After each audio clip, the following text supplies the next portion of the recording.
Hello guys, नमस्ते, प्रणाम। मैं अपने यूट्यूब फैमिली में सभी का वेलकम करती हूँ और मैं जा रही हूँ एक सुंदर सा प्यारा सा होली का फगुआ देसी अंदाज में गीत गाने। आप लोग वीडियो में बने रहिए और वीडियो को फुल वॉच करके देखिएगा।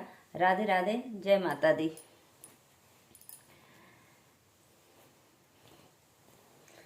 बोला फागुन में अवता हमार नगरी, बोला फागुन में अवता हमार नगरी, बोला फागुन में अवता हमार नगरी, बोला फागुन में अवता हमार नगरी, बोला फागुन में अवता हमार नगरी, बोला फागुन में अवता हमार नगरी।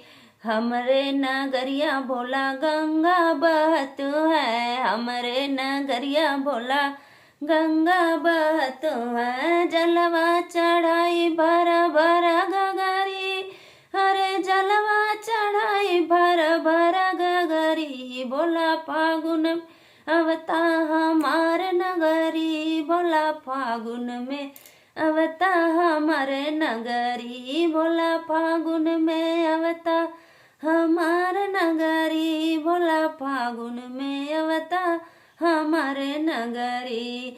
हमरे नगरिया भोला कनैल के गछिया, हमरे नगरिया भोला अड़हुल के गछिया, अड़हुल के गछिया भोला अड़हुल के गछिया, फूलवा चढ़ाई भर भर डलरी, अरे फूलवा चढ़ाई भर भर डलरी, बोला फागुन में अवता हमार नगरी, बोला फागुन में अवता हमार नगरी, बोला फागुन में अवता हमार नगरी, बोला फागुन में अवता हमार नगरी।